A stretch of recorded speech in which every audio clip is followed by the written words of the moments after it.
እነሱም ብቻ አይደለም ማዳን ያለባችሁ ክርስቲያኖች ገብታችሁ አይከን ነይምና ኦብሴንት ነው ምናምን የምትባለዋን ሶስቱን ሰዎች ማዳን አለባችሁ። ዛሬ ግዴታ ነው። ገብታችሁ ዲፌንድ ማድረግ አለባችሁ። ዘፍጥረት 18ን ሰዎች ለስላሴ ነው የሚጠቀሙት። ስላሴን ያሳያል ብሎ የሚከራከር ሰው ካለ ሁለት ነገር ነው የሚያድነው። አንደኛ ስላሴን ያድናል፣ ሶስት ሰዎችም ማለት ነው። ሶስት ሰዎች የተባሉት ስላሴ ናቸው ብሎ ስላሴን ያድናል። ሁለተኛ እነዚህ ሶስቱን ሰዎች ገስት ላይ ያሉትን ሶስት ሰዎች ወደ እስልምና ከመግባት ያድናል ማለት ነው። ገብታችሁ ዲፌንድ አድርጉ ማለት ነው። ሰላም ነው አይደል? መጀመሪያ ደረጃ እዚህ ክፍል ላይ ከኡስታዝ ወሂድ ተሽላል። ሶስት አረ ብራዘር አረ ስነ ስርዓት ያዝ። እንደዚህ አይነት ወሬ አወርዳለሁ። እንደዚህ አይነት ወሬ ፖለቲክስ አቁም። አልሰማም። ፖለቲክስ አቁም። አላወርድህም። ፖለቲክስ አቁም። አረ በእናትህ ፖለቲክስ አቁም። ስላሴ ማለት ነው ምን ላይ ነው ለመጀመሪያ ጊዜ ተገለጸ ተብሎ የጻፈው? እሱን አላወኩም እና ስላሴ ለአብርሃም ተገልጿል አልተገለጸም? እና ስላሴ ምግብ ይበላሉ ወይስ አይበሉ? እሱን መልሱልኝና ቀጣይ ጥያቄን እጠይቃለሁ። ማለት አማኑኤል ማለት እግዚአብሔር ከኛ ጋር ሆነ ማለት ነው ትርጉሙ ነው የምትዩ? አዎ ከኛ ጋር ነው የሚል ነው የአማኑኤል። ስለዚህ ኢሳያስ ላይ የተወለደው አማኑኤል የሚባለው ሕፃን ውስጡ እግዚአብሔር አለ? ማቴዎስ ላይ ነው የሚለው። ይሄ ግን ይላል እግዚአብሔር እንትን ላይ ነው ኢሳያስ ላይ ነው ያለው። ኢሳያስ ላይ ነው ያለው ስለ አማኑኤል የሚናገረው። መልካም አንድ ስንል ያው በመለኮት በአምላክነት ነው። ሶስት ስንል ደግሞ በስም በአካል በግብር ብለን ነው ዲስቲንክት ያደረግ ነው። በስም ስንል እሱ ኦቪየስ ነው ያለ ነገር። ለምሳሌ ማቴዎስ በቃላት እንዳሉ ይቀጥልና ዘበላንት ይላል ማለት ነው። ሰው ወርዷል እንዴ? እንደዚህ አይነትም ሀቅ ተናጋሪ አለ። ስላሴ የሚለው ቃሉም የለም ማለች፣ ቃሉ የወከለው ሀሳቡም የለም ማለት፣ ሶስትነት የሚል ነገር የለም ማለት። መጽሐፍ ቅዱስ ላይ የለም። ግን ምን አለ መሰለ መጽሐፍ ቅዱስ ላይ የለም ማለት ግልጽና ግልጽ ነገር እግዚአብሔር አለ፣ ክርስቶስ አለ፣ መንፈስ ቅዱስ አለ። እነዚህ ሂደት አሁን ያሳየኝ እኔ ራሴ ያየሁትን ነው፣ ምንም ውሸት የለውም። እና ሌላው ደግሞ ኦሪት ዘፍጥረት ሙሉ ማለት ነው ያልተረዳሁት ነገር አብርሃም ለእግዚአብሔር እንስሶችን በጣም ነበር የሚያርድለት እና ምንድነው ከደም ጋር ያለው ኮንታክት አልገባኝም። ይሄ ዓለማዊ ላይ ያለ አምልኮ እንደሚባለው አይነት ነገር ነው እኔ ፊል ያደረኩት፣ እንደዛ ነገር ነውና ስለዚህ ሚካኤል መጥቶ ምን አለው ለሙሴ? አብርሃም ቤት የገባ ነው እኛ ነን ብሎ መላእክቶች እንደገቡ ይናገራል ማለት ነው። ሌሎችም ማስረጃዎች አሉ። የአይ ቲንክ ታርገም ኢየሩሳሌም ዘፍጥረት 18 ሶስት መላእክቶች ወደ አብርሃም መምሬ ዛፍ ስር ሶስት ሰዎች ለአብርሃም እግዚአብሔር ተገለጸለት ይላል እና ግን ሶስት ሰዎች ናቸው ይላል። በእርግጥ ስላሴ አይልም። እና አብርሃምም ሰገደ እና ከቤቱም ምግብና የሚጠጣ ነገር አመጣላቸው ምናምን ይላልና በእርግጥ ስላሴ አይልም ነው የምልህ። በሶስት አካላት ተገለጠ ስትል አንዱ አምላክ በሶስት አካላት ተገለጠ ስትል አንዱ አምላክ በአብ ተገለጠ የሚል በባይብል ማስረጃ ስጠን ያልኩ። ከዛን ጀምር ከሶስቱ አካላቶች የመጀመሪያው አካል ፈርስት ፐርሰን ኦፍ ጋድ ሄድ ከሚባለው አብን በአብ ተገለጠ የሚል ማስረጃ ስጠን ነው። አንድ አምላክ በአብ ተገለጠ የሚል ከኦሪት ዘፍጥረት እስከ ራዕየ ዮሐንስ ድረስ አሳየን እስቲ። ያ አንዱ አምላክ ራሱ አብ ነው። አረ ቆይ እኮ በአብ ተገለጠ በሶስቱ አካላት ተገለጠ ስላልክ እኮ ነው። በሶስት አካል ተገለጠ ስል እኮ በሶስት አካል ተገለጠ የሚል ሴት አለ። ቆይ አንዴ ሚስ ሪፕሬዘንት እያደረከኝ ነው። መጀመሪያ ሐሳቤን ለማስጨረስ ሞክር። እሺ ችግር የለውም። እሺ በጣም ጥሩ። መጽሐፍ ቅዱሳችን አንዱ አምላክን በሶስት አካላቶች ገልጾ ይናገራል። በመጀመሪያ ደረጃ ለመግለጽ ያክል ዮሐንስ 17 አክቹሊ 5 ስለ አብ ሲናገር እናገኘዋለን። እንዲሁም ደግሞ በዛው በተዘዋዋሪ ነው አንድ አምላክ ተገለጠ የሚል ከዚህ በፊት በአንተ ዘንድ በነበረኝ ክብር አንተ በራስህ ዘንድ አክብረኝ ነው እንጂ የሚለው አንድ አምላክ በአብ ተገለጠ፣ በወልድ ተገለጠ፣ በመንፈስ ቅዱስ ተገለጠ አይልም። እኛ የጠየቅን ጥያቄ ለልጅቷ ያልካት አንድ አምላክ በሶስት አካላት ተገለጠ ብለሃል። ከሶስቱ አካላት ውስጥ አንዱ አብ ነው። በአብ ተገለጠ የሚል ማስረጃ ስጠን ያልን ካለ አለ በለን ከሌለ የለም ብለን በአብ ተገለጠ ስል ወይኔ ስለ ማንነት እያወራው ነው። አረ አንድ አምላክ በአብ ማንነት ተገለጠ የሚል ማስረጃ አምጣ ከፈለክ። በቃ በመጀመሪያ ደረጃ ያ አንዱ አምላክ ራሱ አብ ነው። ይሄን ሚስ ሪፕሬዘንት ያደረገ አሁን በአብ ተገለጠ ማለትና አንዱ አምላክ አብ ነው ማለት በይዘትም ሆነ በአይነት በመንስኤም ሆነ በውጤት ሁለት የተለያዩ የይቅር ቃላቶች ናቸው። አንድ አምላክ በአብ ተገለጠ ወይ በሶስት አካላት ተገለጠ የሚል ማስረጃ አምጣ ጥቅስ። አንዴ ልጨርስ። በመጀመሪያ ደረጃ ምን አይነት ፋላሲ እየሰራህብኝ ነው? ያ በሶስት አካል የተገለጠው ያ አብ ለምሳሌ ከሶስቱ አካል አንዱ አካል አብ አንዱ አምላክ አይባልም። ያ አንዱ አምላክ የተባለው አንተ ነህ ሮማን ፋላሲ እየሰራ ያለው። ስለዚህ አሁን ምንድነው የምታደርገው መሰለህ? በልጅቷ መሰረት እያዳመጠች ነው። አንዴ እንትን በል ተረጋጋ። አንደኛ እየተበሳጨ ነው። እንትንን ሳውንድ ትራክን አስተካክለው። ተረጋጋ። አንድ አምላክ ይኸውልህ፣ አንድ አምላክ በሶስት አካላት አንድ ያራ ልጅቷም እያዳመጠች ነው። ተረጋግታ አውራት። በውስጥም እንደዚህ ነው እንደምታወራት ጥያቄ እኮ ሊኖራት ይችላል። በውስጥ አውራት አለ ከፈለግ። አንድ አምላክ በሶስት አካላት ተገለጠ የሚል ማስረጃ አምጣ ተባልክ። እየጠበቅን ያለ ነው። ከሌለ የለም በለንና እንሂድ። እሺ በጣም ጥሩ። በመጀመሪያ ደረጃ ፐርሰናል አታኩን ያስቀምጡት። ሲቀጥል ደግሞ አንዱ አምላክ እሺ ልጨርስ። አሁንም አይግቡብኝ። አንዱ አምላክ በሶስት አካላት ተገለጠ ማለት የአንዱ አምላክ አብ አይደለም ማለት አይደለም። ምክንያቱም እንደዚህ አይነት ፋላሲን የሰሩብኝ ያ በሶስት አካል ተገለጠ ማለት አንድ አምላክ አብ ነው ወይስ አይደለም ብዬ አልጠየቅኩም እኮ። እኔም እንደዛ ነው እምነቴ። ጥያቄው ግን አንድ አምላክ በሶስት አካላት ተገለጠ ስትል ከሶስቱ አካላቶች ውስጥ አንደኛው አብ ነውና አንድ አምላክ በአብ ተገለጠ የሚል ማስረጃ አምጣ ነው ያልኩህ። ጥቅስ አታመጣም። 1000 ዓመት ሰጣለሁ አታመጣም። ኤግዛክት ወርድ ሊፈለጉት ኖ ኤግዛክት ወርድ ፋላሲ አይደለም ይሰጣል ብልም አላልኩም። በሐሳብም ደረጃ አንድ አምላክ በአብ ተገለጠ የሚል ጥቅስ የለም። በሐሳብ ደረጃ ሽታውን አንድ ጥቅስ ነው ፈልገው። አንድ እሺ አስጨርሱኝ። በመጀመሪያ ደረጃ ምን አይነት ነገር እየተጠቀሙ ነው? የአንዱ አምላክ የተባለው ራሱ አብ መሆኑን እያመኑልኝ አይደለም። ምክንያቱም የአንዱ አምላክ የተባለው አልጠየኩም። እኔ የአንዱ አልጠየኩም። አልጠየኩም እሱን አልጠየኩም። እሱን አንድ አምላክ አብ ነው ወይስ አይደለም እኮ ብለን እኮ አይደለም ያወራነው። አንተ ከዛ በተቃራኒ ነው። አንዱ አምላክ በአብ በወልድ በመንፈስ ቅዱስ ተገለጠ ስትል ከሶስቱ አካላቶች ውስጥ አንዱ አብ ስለሆነ በአብ ተገለጠ የሚል ማስረጃ አምጣ ነው። ምንድን ነው ያልኩት? እኔ ሰጠውና ያወራ እንዴ ኤብሮ ምን ይመስላል? ያልኩት ደግሞ ይበል። የምን ደቂቃ ይጠይቅ? እንደዚህ ነው መጠየቅ ያለበት ኡስታዝ። አይ እየተደራረበ ስለሆነ አረ በጌታ ስም ልጅቷን አታድናትም? ልጅቷን አድናት። አሁን እየጠየቀ ነው አድናት አሁን። እሺ በመጀመሪያ ደረጃ ለማስወራት ማለት ምን ይቀር ናኒ ሀሳብ የምፈልገው ምክንያቱም ማመን የምፈልገው እኔ ነኝ። ስለዚህ ጥያቄ መልስልኝ። በጣም ጥሩ በስትክክል መልስልሻለሁ። ግን ሚስ ሪፕሬዘንት እያደረጉኝ ያላልኩትን ደግሞ አልካ ብለሃል እያሉ እና ደግሞ ያልኩበትን መንገድ እሺ በቃ ጠይቂ። ምክንያቱም ያልገባኝ እኔ ስለሆንኩኝ ማለት ነው። በጣም ጥሩ ጎበዝ፣ ቀጥይ። እሺ ስለ ሶስቱ ስላሴዎች ነው እኔ ጥያቄ የፈጠረብኝ ማለት ነው። እሺ ስላሴ ስላልክ ነው። እና ቤተክርስቲያን ስታስተምረን አብ ፍጹም አምላክ ነው፣ ወልድም ፍጹም አምላክ ነው፣ መንፈስ ቅዱስም ፍጹም አምላክ ነው ትላለች።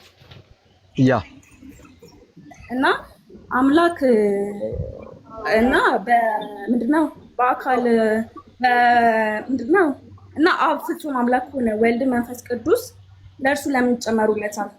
በጣም ጥሩ ጎበዝ፣ ጥሩ ጥያቄ ነው የጠየቅሽው። አብ ፍጹም አምላክ እሺ፣ አብ ፍጹም አምላክ መለሰ ብሮ ኧረ አንዴ ወይ ማለት ነው። በቃ ተረሳ። ልጅቷ እኮ ዳይቨርት አደረገችለት። ኡስታዝ ነው ተመቸው። አሁን ያለ ለማምለጥ ተመቸው። ኤብሮ እንዴት ይቻላል? አንዴ ተረጋጋ። ቢት አድርግ አንዴ ማማና በድሉ ይሰጣል። አላችሁ አረ በጌታ ናኒ ይኸውልሽ፣ አንዴ እንዲህ እናድርግላችሁ። ይኸውልሽ ናኒ አንቺ አንድ ጊዜ ተቀመጪና ቆይ አንዴ ቆይ ትሩዝ አንዴ እሺ አንዴ ከይከታ አሁንም አረ ይቅርታ ስለፈጠረ እሺ። ግን እሷን ስለፈጠረ እኮ አንዴ አረ አዳምጠኝ። ተደማመጥ እንጂ ትሩዝ ማለት ትልቅ ሰው አይደለም ያዘውና ወንድሜ ተደማመጥ እንዴ። መደማመጥ መቻል አለብህ እኮ እንዴ። ቢያንስ ከኔ ጋር ከሆነ ችግሩ ኤብሮንም ማዳመጥ ነበረብህ። መሰረታዊ ችግር አለብህ። አለማዳመጥ እንትን መደራረብ ጥሩ አይደለም። ኦቨርላፕ እየፈጠርክ ነው ያለው። መጀመሪያ የጠየቀውን ጥያቄ መልስና ወደ ልጅቷ መሄድ ትችላለህ። አሁን አስመለጠች ልጅቷ ማለት ነው። አንተ ቃል በቃልም አላለም። ስትሮማ ምንድነው ኤግዛክት ወርድ ፋላሲም አልሰራንም። በሀሳብም ደረጃ ካለ አንድ አምላክ በአብ ተገለጠ የሚል ማስረጃ አምጣ። በሶስት አካላት ካልክ ከሶስቱ አካላቶች ውስጥ አንደኛው አብ ነው። በአብ ተገለጠ አላልኩም አልክ። በሶስቱ አካላት አልክ። ሶስቱ ደግሞ አብ፣ ወልድ፣ መንፈስ ቅዱስ ናቸው። አንድ አምላክ በአብ ተገለጠ ወይም አንድ አምላክ በሶስት አካላት ተገለጠ የሚል ማስረጃ አምጣ ነው የተባልከው። ካለ ትሰጠናለህ ጥቅስ። ይሄኛው ጥቅስ ብላ አውጣና አንድ ጥቅስ አውጣና እንየው። ይሄው ህዝብ አለ። 2000 ሰው እየተከታተለ ነው።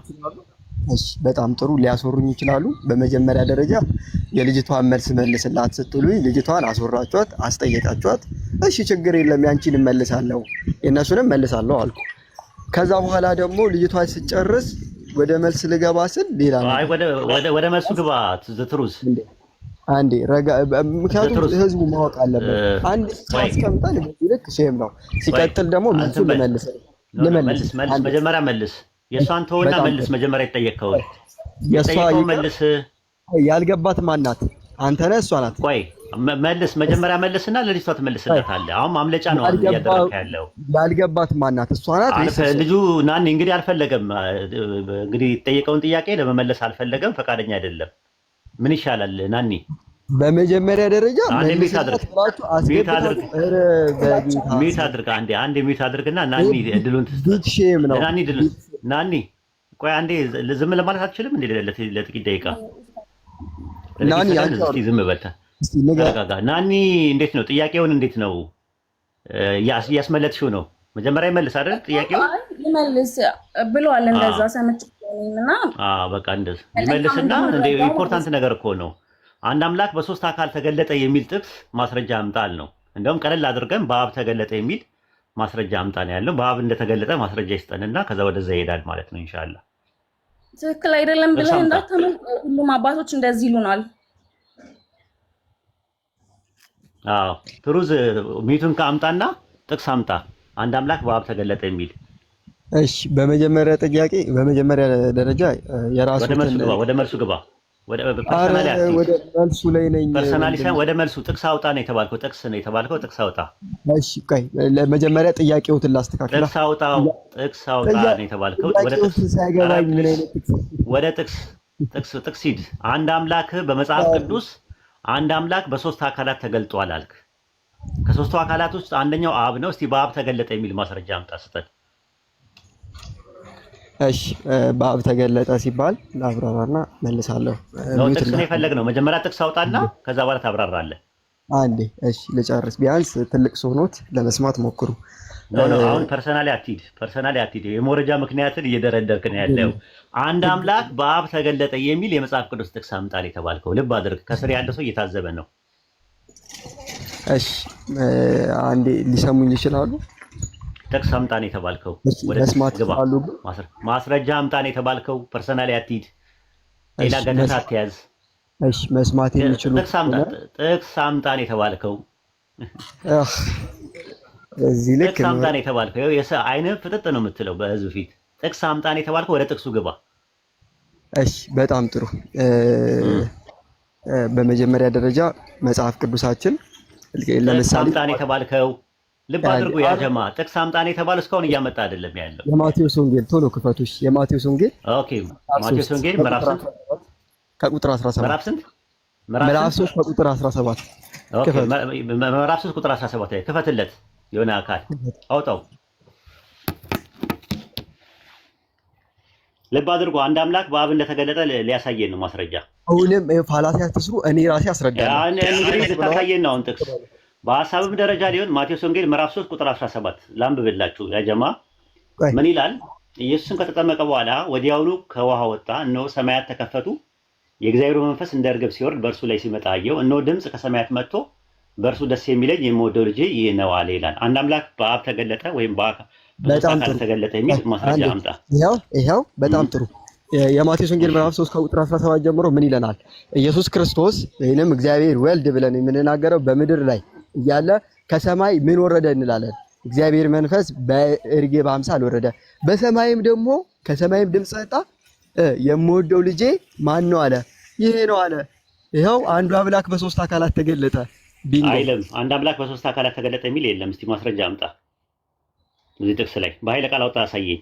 በሐሳብ ደረጃ ይኸው በሐሳብ ደረጃ በጣም ጥሩ የለም። አንድ አምላክ በሶስት አካላት ተገለጠ። የትኛው? በኃይለ ቃል አውጣው እስቲ። አውጣው ከዚህ ውስጥ አንዴ ስሙ፣ በጌታ አንዴ ስሙ፣ ለመስማት ሞክሩ። መጀመሪያ ደረጃ እዚች ጋር ሶስት አካላት ተገልጠዋል አልተገለጡም? ቆይ ሶስት አካላት ተገልጠዋል። አንድ አምላክ በሶስት አካላት ተገለጠ የሚል ማስረጃ ይሰኛል። ሶስት አካላት ተገልጠዋል አልተገለጡም? ይሄን እንኳን ስለ አብ ስለ ወልድ ስለ መንፈስ ይኸውልህ ተገልጠዋል አልተገለጡም? ጥያቄ ልብ አድርግ። የጠየቁ ጥያቄ እዚህ ጋር ስለ አብ አይናገርም፣ ስለ ወልድ አይናገርም፣ ስለ መንፈስ ቅዱስ አይናገርም አይደለም ጥያቄ። አንድ አምላክ በአብ ተገለጠ የሚል በሐሳብ ደረጃ እዚህ ጥቅስ ላይ አውጣና አሳየኝ። በደንብ በመጀመሪያ ለመስማት ሞክሩ እንደምሰሙት። አይ አውጣና ለመስማት ምናምን አትበለኝ። አው በኃይለ ቃል አውጣው፣ ጥቅሱን አውጣው። ኢየሱስ ከተጠመቀ በኋላ ወዲያውኑ ከውሃ ወጣ፣ እነሆ ሰማያት ተከፈቱ፣ የእግዚአብሔር መንፈስ እንደ እርግብ ሲወርድ በእርሱ ላይ ሲመጣ አየው። እነሆ ድምፅ ከሰማያት መጥቶ በእርሱ ደስ የሚለኝ የምወደው ልጄ ይህ ነው አለ ይላል። አንድ አምላክ በአብ ተገለጠ የሚል ማስረጃ አምጣ 17 ላይ። አይ በጣም በመጀመሪያ ደረጃ አንድ አምላክ በሶስት አካል እንደተገለጠ አመኑ ማለት እዚህ ጋር ሶስት አካላት አንድ አምላክ በሶስት አካላት ተገለጠ አይልም። እዚህ ጋር ሶስት አካላት ተገልጠዋል አይደል? ሶስት አካላት ተገልጠዋል። አንድ አምላክ እኔ የጠየቁት ጥያቄ ልብ አድርግ። ስትሮማን ፋላሲ ነው እየሰራ ያለው። ጥያቄ ምንድን ነው? አንዴ ስሙ በጌታ ስም። ጥያቄ እሱ አይደለም። ጥያቄ ሶስት አካላት እሺ፣ ችግር የለውም። ትሩዝ አንዴ ተረጋጋ። ምን ሆነሃል? ኧረ በጌታ ስም ተረጋጋ እንጂ እየተረበሽክ እኮ ነው። ኡስታዝ ነው ታዲያ። ራስንም እየረበሽክ ነው፣ እየተረበሽክ ነው ያለው። ትሩዝ የሚያጣብቅ ሰው አለ ምናምን ምንድን ነው? ለማስወጣት አንድ አምላክ አንዴ ትሩዝ ተረጋጋ እንጂ አትደራረብ። ኦቨርላፕ ይሄ እኮ መሰረታዊ ችግር ነው። በመጀመሪያ ደረጃ ጥያቄ ነኝ አንዴ ተረጋጋ። እሺ ማቴዎስ ወንጌል 3:17 ላይ ወደ ጥቅሱ አንዴ ና አንዴ አስወሩኝ። ማቴዎስ ወንጌል ኧረ ቆይ አንዴ ትንበል እንጂ ምን ሆነሃል? አትደራረብ። ኦቨርላፕ እኮ እየፈጠርክ ነው ያለው። ማቴዎስ ወንጌል ምዕራፍ 3 ቁጥር 17 ላይ አንዱ አምላክ በአብ ተገለጠ የሚል ማስረጃ ላመጣ ነው አልክ። ይሄው ህዝብ እያየው ነው። ዩቲ ከፍተዋለች። እነሆ ድምፅ ከሰማያት መጥቶ በእርሱ ደስ የሚለኝ የምወደው ልጄ ይህ ነው አለ ይላል። አንድ አምላክ በአብ ተገለጠ የሚል በኃይለ ቃል 17 ላይ ያወጣና አሳየኝ። እሺ እንደሰማሁት ለመስማት ይሞክሩ። ለምጠይቀው ጥያቄ ደግሞ ለመመለስ ሞክሩ። እዚህ ጥቅስ ላይ የማቴዎስ ወንጌል ምዕራፍ 17 ምዕራፍ 3 ቁጥር 17 ላይ ሶስት አካላት ይገልጻል ወይስ አይገልጽም? ይሄን ብቻ ይመልሱልኝ። ነው አንተ አይደል የኔ ጥያቄ? ይገልጻል አይገልጽም? የጠየቁት ጥያቄ እሱ አይደለማ። የጠየቁት ጥያቄ አንድ አምላክ በሶስት አካላት ተገለጠ የሚል ወይም ደግሞ አንድ አምላክ በአብ ተገለጠ የሚል ማስረጃ አምጣ ስለ ማቴዎስ ወንጌል ምዕራፍ 3:17 ላይ ያወጣ 3:17 ላይ ኤግዛክት ፋላሲ አይደለም የሰራሁት በሐሳብም ደረጃ ራሱ። እሺ እንደሰማሁት ግን ለመስማት የሚችሉ ከሆነ የሚመልሱልኝ ጥሩ ነው። አይ ጥያቄ እኔ ነኝ የጠየቅኩት። ጥያቄ ላይ በጥያቄ ላይ ጥያቄ አይደለም አይደለም። አንዴ በጥያቄ ይመለሳል። መጽሐፍ ቅዱስ መሰረት እዚች ጋር ሶስት አካላቶች እንደተገለጡ አምነዋል ወይስ አላመኑ? ቶሎ ይበሉ መልሱልኝ። አይልም እንደዛ። ሶስት አካላት አልተገለጡ። አንድ አምላክ በሶስት አካላት ተገለጸ። ልብ አድርጉ እንግዲህ ያ ጀማ ወደ ሌላ ነገር እየሄደ ነው። ምን ይባላል መሰላችሁ? በሎጂክ ራሱ ምንድነው ጥያቄውን ዳይቨርት ለማድረግ ነው። ምንድነው ፎካል ፖይንት ተነስቶ ማርጂናል ፖይንቶችን አንስቶ መርጅ አድርጎ ማብለጥ ነው የፈለገው። አይሆንም እንደዛ። ማቴዎስ ወንጌል ምዕራፍ 3 ቁጥር 17 ላይ አንድ አምላክ በአብ ተገለጠ የሚል ማስረጃ አምጣ። በኃይለ ቃል አውጥተህ ሌላ ቦታ አትሂድ። በጌታ ማድከም ድምፅ ሁላ ቶን ሁላ ተቀየረ በአንዴ። ተረባብሻል። አሁን ተረጋግተህ እንትን በል። ማቴዎስ 3:17 ላይ ሂድ። እቃይ ተረጋግተሃል የሚሉትን ፐርሰናል ያታክ ከእርሱ አልጠብቅም። ተረብሻል። ድምፅ ቶን ራሱ ሳውንድ ትራክ ተበጥብጧል። ራሱ ረጋ ብዬ ማውራት አንዴ። አረ ስሙ ብራዘር 3:17 ላይ ቀጥል። 3:17 አረ አንዴ እስኪ አስወሪ። ረጋ ብዬ ማውራት 3:17 ላይ ኮንሰንትሬት አድርግ። 3:17 ላይ በደንብ ስሙ። 3:17 ላይ ሶስት አካላቶች ተገልጠዋል ወይስ አልተገለጡም? የመጨረሻ ጥያቄ። 3:17 ላይ ሶስት አካል የሚል አለ። ተገልጠዋል። ኤግዛክት ወርድ ፋላሲ ያዩ ነው አይደል? 17 ላይ ሶስት አካላቶች ነው። ችግር የለውም። ኤግዛክት ወርድ ፋላሲ ማለት ይሄ ነው። እሺ ቆይ አትደራረባ። ትሩዝ ምን ሆነ ነው? ተረባብሻል። ተረባብሻል እኮ። እሺ አንዴ ቆይ። እናንተ ይሄን አልጠብቅም። ረጋ በል እስቲ። ውሃ አላጠገብህ? ይሄን አልጠብቅም። ችግር አለ። ኖ ተረባብሻል። ለምን ተረባብሽ አላውቅም። ችግር የለም። ውሃውን ጠጡት። 17 ላይ ይኸውልህ እነሆ ድምፅ ከሰማያት መጥቶ በእርሱ ደስ የሚለኝ የምወደው ልጄ ይህ ነው አለ ይላል። እዚህ ጋር ስለ አብ ስለ ወልድ ስለ መንፈስ ቅዱስም አይናገርም። 17 ላይ ስለ አብ ነው እየተናገረ ያለው። ስለ ወልድ እየተናገረበት ያለው ስለ መንፈስ ቅዱስ እየተናገረበት ያለው 16 ላይ ነው። አሁን ጥያቄ የሚነሳው ምንድነው? የኔ ጥያቄ ምንድነው? ስለ አብ ስለ ወልድ ስለ መንፈስ ቅዱስ አብ ወልድ መንፈስ ቅዱስ የሚል ባይብል ላይ አለ ወይስ የለም ሳይሆን ያለው ማቴዎስ ወንጌል ምዕራፍ 3 ቁጥር 17 ላይ በጠቀስከው ጥቅስ መሰረት አንድ አምላክ በአብ ተገለጠ የሚል ማስረጃ ስጠኝ ነው ያልኩ። በጣም ጥሩ። ሶስት አካል እንደተገለጠ አምነዋል። ይሄን ባጭሩ ብቻ ይመልሱ። አያችሁ ይኸውላችሁ ሊያመልጥ ነው። ማርጂናል ፖይንት ይባላል። ሊያመልጥ ነው ምናምን ያው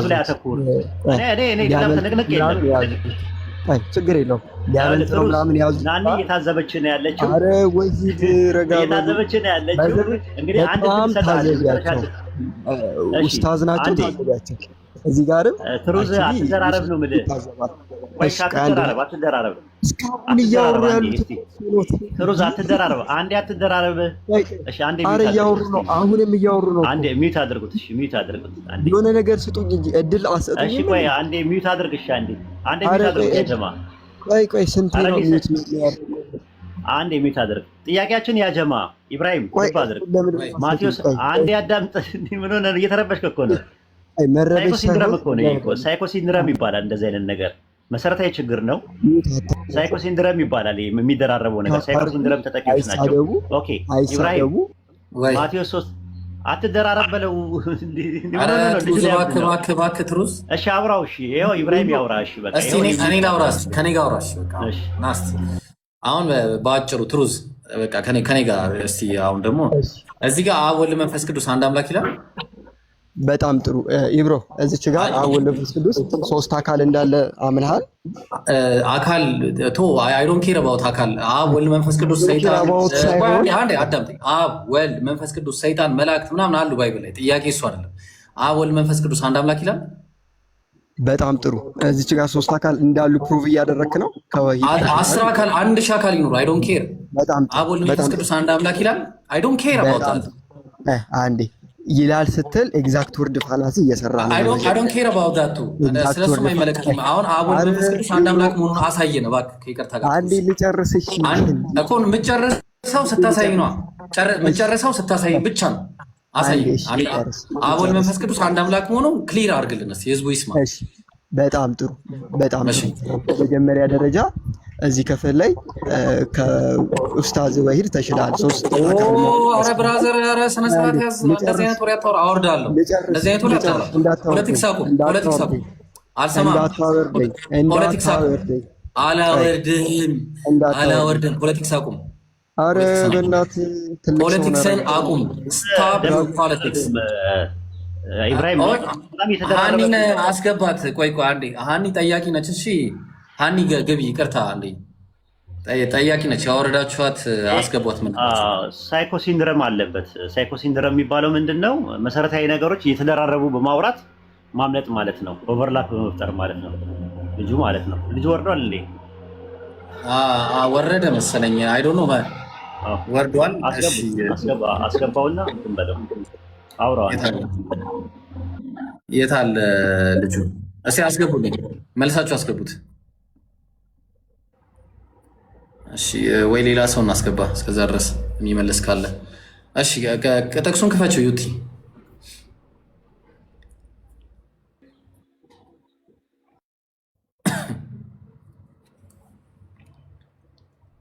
እሺ ፖሊስ አለ? ፖሊስ እንዴ ሙስሊም ነው እንዴ? ላኢላሃ ኢለላህ። ምን አይነት በየአይነት ነኝ እኔ ራሴ። እሺ ክርስቲያን እቺ ልጅ የሚያድናት አለ? ስላሴ እስቲ መጽሐፍ ቅዱሳዊ መሆኑን የሚያስረዳ እስቲ የሚያድናት እቺ ልጅ። ያው ጥቅስ ይከፈትላችኋል እዚህ ጋር ጥቅስ የሚከፍት አለ። የሚያወጣ አንድ ሰው እስቲ ወጣ ጥሎ አመለጠ። እንደ ላስተምርሽ በውስጥ ነው ያለኝ የነበረ። ይሄ ለዚህ ነው።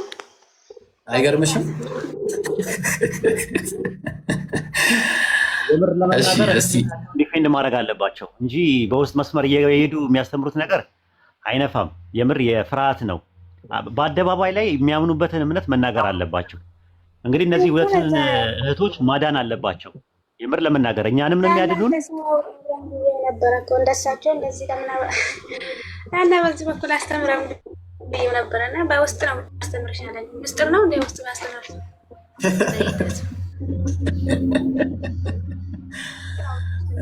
እስቲ ቆይ እኔ ደግሞ እስቲ እድሌን ልሞክር። ዲ አለ ዲ።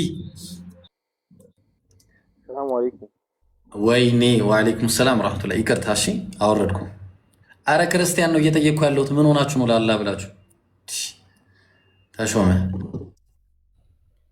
እሺ አይከል ምን አልሽ? ስላሴ ማለት ነው ምን ላይ ነው ለመጀመሪያ ጊዜ ተገለጸ ተብሎ የጻፈው? እሱን አላወኩም። እና ስላሴ ለአብርሃም ተገልጿል አልተገለጸም? እና ስላሴ ምግብ ይበላሉ ወይስ አይበሉም? እሱን መልሱልኝና ቀጣይ ጥያቄን እጠይቃለሁ። እሺ እንመልከት እስቲ። ከክርስቲያን ጋር ስናወራ ስሜ ተሾመ አለ ወይ? አሁንም ወረደ። ቆይ ከክርስቲያን ጋር ስናወራ ነው። እሺ መሰሚን ክርስቲያን አሁን እኔ ሙስሊም እንዳገቡ አደራችሁን አወርዳችኋለሁ። ምክንያቱም ፕሮግራም አይደለም አሁን ከይቅርታ ጋር ማለት ነው። ማስረዳት ከሆነ እኛ እናስረዳሽ ወይስ ሰው ሲገባ ይሻልሻል? የትኛው ይሻልሻል? አንቺ ቢገባው አሪፍ ነው። እናንተ ስታስረዱ ትክክል አይመስላቸውም እና እነሱ ራሳቸው ይንገሩኝ ውስጥ በውስጥ ከሚሰልሉኝ ይሻለኛል። እሺ ቀብራራው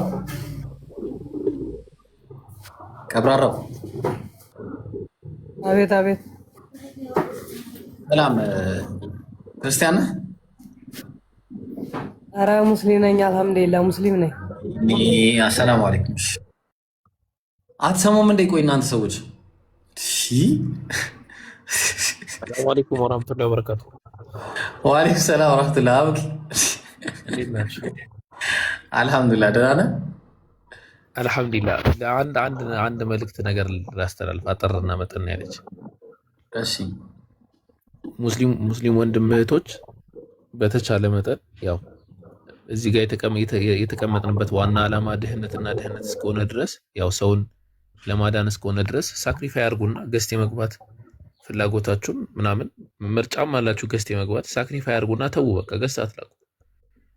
የተገራ ህብረተሰብ መሆን መቻል አለባችሁ። ያው አርግና አታርግ በሚል ኮማንድ ውስጥ የታቀፈ ህብረተሰብ ሳይሆን በራሱ የተገራ ዋይ ለምንድነው ገስት ምልከው? በዚህ ሰዓት መዳን ያለበት ነፍስ አለ። እኔ ቢያንስ ድኛለሁ ከዚህ በኋላ የተወሰነ ነገር ነው የሚያስፈልገኝ ብላችሁ አይምሯችሁ ላይ ይሄንን ብቻ አስገቡ።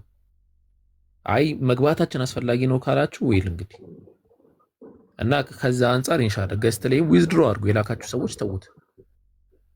ክርስቲያኖቹ ደግሞ አንድ ቁጥር ይጻፉ፣ እነሱን ደግሞ ይግቡና ይስተናገዱ። ማለት ረጅም ሰዓት ሆነ። አርሰናል ፋን የሚላለና እሱን አስገቡት ላስረዳት እያለ ነው። አበሻ ኮይን ማን ነው? አበሻ ኮይን እሺ፣ ኧረ አበሻ ኮይን ውረድ አንተ አይደለም ዩናት ዋን ኦሜጋ ሚልም አለ። እስቲ ያገኝ ኦሜጋን እንትን ብየው ነበረ። እሺ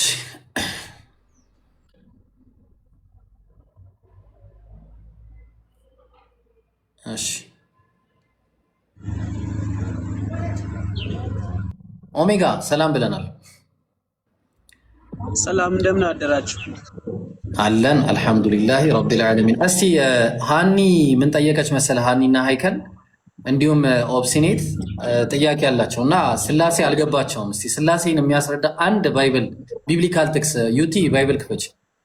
ቢብሊካል የሆነ ጥቅስ እስቲ አንድ ማስረጃ። እሺ አንደኛ ቆሮንቶስ ምዕራፍ 8 ቁጥር 6 ላይ ሄደልኝ እስቲ። አብ ወልድ መንፈስ ቅዱስ አንድ አምላክ መሆኑን እሺ አክፈችው። እሺ ቁጥር 4 ተመለሽና ከቁጥር 4 እንጀምረው አንዴ። ለኛስ ነገር ሁሉ ቆይ ከቁጥር 4 እንጀምረው። ቁጥር 4 ጀምረና ነው።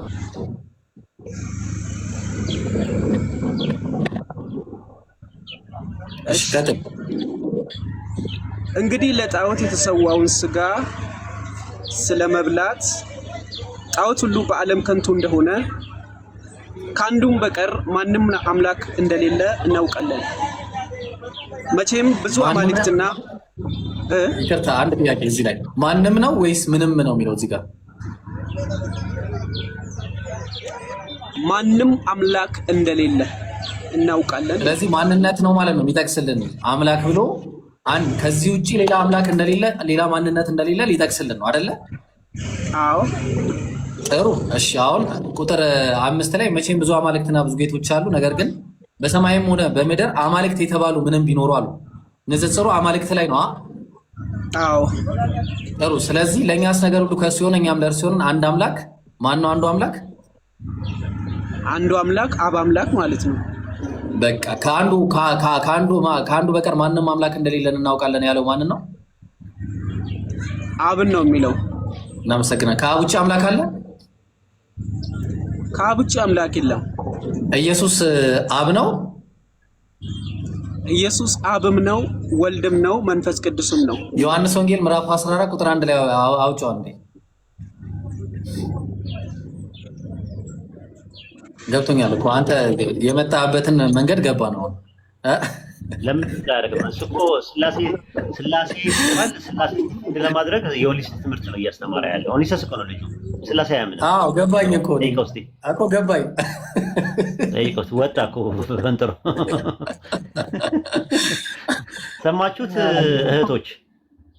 አያችሁት አይደለ? የስላሴ አማኝ አይደለም፣ የኦኒሲስ አማኝ ነው። ስላሴን አስረዳ ተብሎ ሲባል ለስላሴ ጥቅስ የኦኒሲስ ጥቅስ ይዞ መጣ። ይሄ ነው ያለው ነገር ማለት ነው። ልታቆጥ ብቻ የለም። አዎ ስለሌለ እሱ ደግሞ ኦኒሲስ ነው።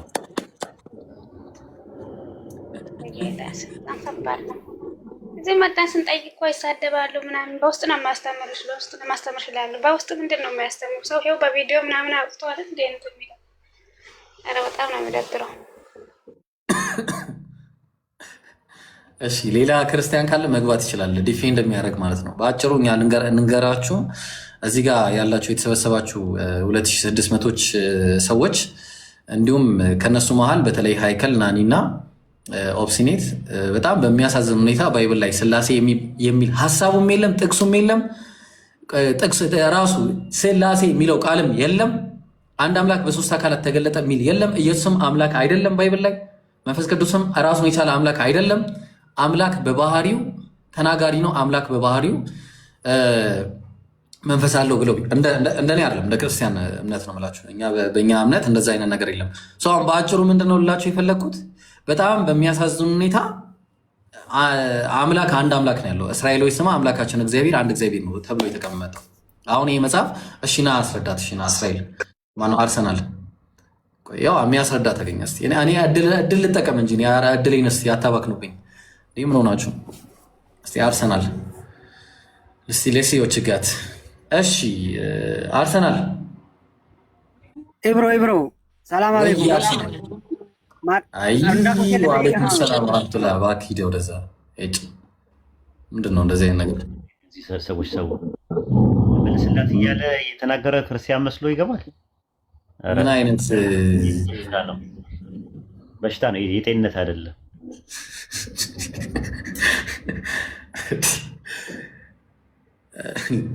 ክርስቲያን ከየት አምጥቶ ነው የሚያስተምረው? መጽሐፍ ቅዱስ ላይ ከሌለ ከየት አምጥቶ ነው የሚያስተምረው? እነሱ እኮ የለም በቃ እንደዛ ነው። ከፊስ ካልሆነ ምንም ሊኖር አይችልም። ኢብራሂም የምታውቀው ነገር አለ? ስለምን እነግርሻለሁ። ፈለግሽውን ጥያቄ ጠይቂ። ስለ ስላሴ ከምን ጀምሮ እንደዛ ስላሴ የሚለው ቃል እንደተገለጸ ምናምን። በመጀመሪያ ኢየሱስ ክርስቶስ ይህን ትምህርት አላስተማሩም። የመጀመሪያው ነገር ትልቁ ችግር ኢየሱስ ክርስቶስ በነበረበት የሚሆን ነቢያት ይህንን አስተምሮ አላስተማሩም። መቼ ነው የተጀመረው ከተባለ ከ4ኛው ክፍለ ዘመን በኋላ በቃ እንደዚህ በሁለት እግሩ ቆሞ ለመጀመሪያ ጊዜ ስላሴ የሚለውን አስተምሮ ማስተማር የተጀመረው ከዛ በኋላ ነው ቤተክርስቲያን ማስተማር የጀመረችው። መጀመሪያ የነበረው የአንድ አምላክ እሳቤ ነው። ከዛ በኋላ ያው በሰዎች መካከል አንዳንዶች እንደዛ የሚሉ አልጠፉም፣ በግለሰብ ደረጃ ማለት ነው። ኢየሱስ ባልነበረበት ሰዓት ነው የምልሽ። ግን በግለሰብ ደረጃ ይሁን እንጂ በጉባኤ ደረጃ ቤተክርስቲያን እንዲህ አይነት ትምህርት የምታስተምርበት ሁኔታ አልነበረም። ሰው አሁን በአሪዮስና በአትናቴዎስ መካከል የተፈጠረ በ325 ላይ ጉባኤ ተደረገ። የኒቂያ ጉባኤ ላይ ምንድነው የተካሄደው? አብና ወልድ አንድ ኢሴንስ ነው ያላቸው ወይስ አይደለም በሚል ኢየሱስ ራሱ ፍጡር ነው ወይስ ፈጣሪ ነው በሚል ጭቅጭቅ ነበረ።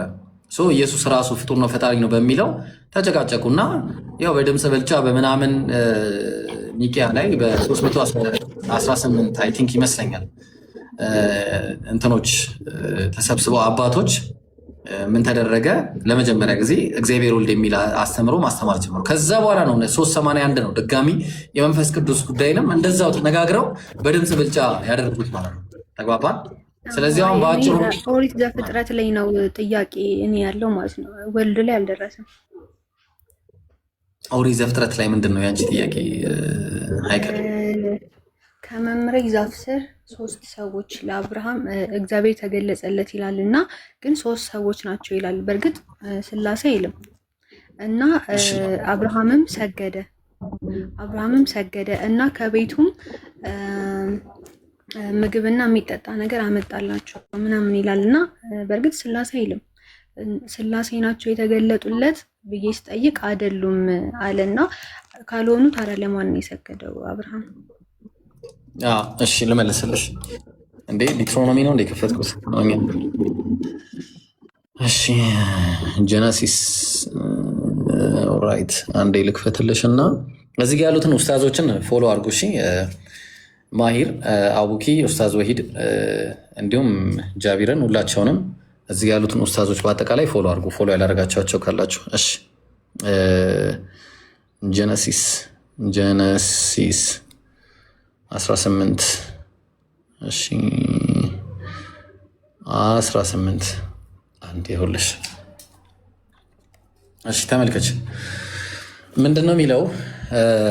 ኦሪት ዘፍጥረት ምዕራፍ 18 ቁጥር 1 ላይ በቀትርም ጊዜ በድንኳኑ ደጃፍ ላይ ተቀምጦ ሳለ እግዚአብሔር በመምሪያ አድባር ዛፍ ተገለጠለት አለ። ተገላጩ ማን ነው? እግዚአብሔር። እግዚአብሔር በመጀመሪያ አንድ ነገር ወቂ፣ እግዚአብሔር አይታይም። መገለጥ የሚለው ነገር ደግሞ ተገለጠ የሚለው እግዚአብሔር ራሱ ሳይሆን በሶስት ሰዎች ታየው ነው። ተግባባን? ሶስት ሰዎች መጡ ነው። ምንድነው የመጡት? እንየው። አይኑንም አነሳ፣ እነሆ ሶስት ሰዎች በፊቱ ቆመው አያለ። ባያቸውም ጊዜ ሊቀርባቸው ከድንኳኑ ደጃፍ ተነስቶ ሮጠ፣ ወደ እነሱም ሰገድ አለ። አሁን ይሄ ሰዎች ለሰዎች ይሰጋገዳሉ፣ መላእክት ለሰዎች ይሰጋገዳሉ። ይሄ ብሉይ ኪዳን ላይም አዲስ ኪዳን ላይም ያለ ነገር ነው። አሳይሻለሁ፣ በኋላ እመጣለሁ። ከዛ በኋላ አሁን ቁም ነገሩ እነዚህ ሰዎች የተባሉት ማን ናቸው ነው ጥያቄው። ቁጥር 16 ላይ ሰዎችም ከዚያ ተነስተው ወደ ሰዶም አቀኑ፣ አብርሃምም ሊሸኛቸው አብሯቸው ይሄዳል። ወዴት አቀኑ? ወደ ሰዶም አይደለ? በጣም ጥሩ። ከዛ በኋላ አብርሃም ድጋሚ አሁን ቁጥር 22 ላይ መጣ። ሰዎችም ከዚያ ፊታቸውን አቀኑ፣ ወደ ሰዶም ሄዱ። አብርሃም ግን በእግዚአብሔር ፊት ገና ቆሞ ነበር አለ። ስለዚህ አሁን ሄደዋል፣ ሁለቱ ሄደዋል ማለት ነው።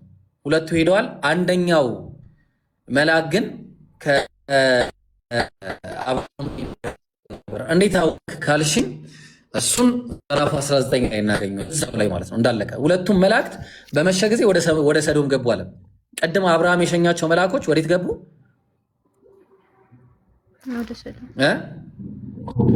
ያው ይኸውልሽ እዚህ ጋር እኮ ምን አለ ተመልከች። ሰዎቹም ከዚያ ተነስተው ወዴት አቀኑ አለ? አይቼዋለሁ፣ ሙሉውን አንብቤያለሁ። ወደ ሰዶም። ስለዚህ አሁን ምን አለ እዚህ ጋር? ሁለቱም መላእክት በመሸ ጊዜ ወደ ሰዶም ገቧል። አየሽው? መላእክት ናቸው እነዚህ የመጡት ሰዎቹ የተባሉት እግዚአብሔር ራሱ ሳይሆን መላእክት ናቸው። ግልጽ ነው። የመጡት መላእክት ናቸው።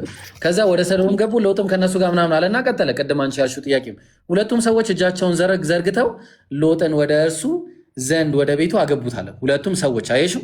መላእክት የተባሉ ድጋሚ ሰዎች ተባሉ። ቅድም እዛ 18 ላይ ሰዎች የተባሉ ሲገለጹ ስለነበር ሁለቱም ሰዎች አለ። ከዛ ሎጥን ምን አረጉት?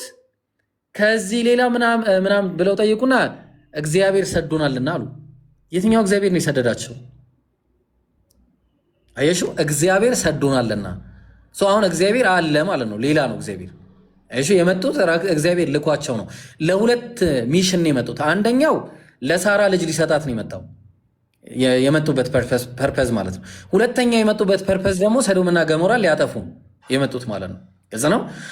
ለዛ ነው እዚህ ጋር ሲናገር እግዚአብሔር የታለ መሰለሽ? እዚህ ጋር በደንብ ተመልከሽ። ቁጥር 9 ላይ እሱም ሚስት ሳራ ወዴት ናት አሉት። እነሱም በድንኳን ውስጥ ናት አላቸው።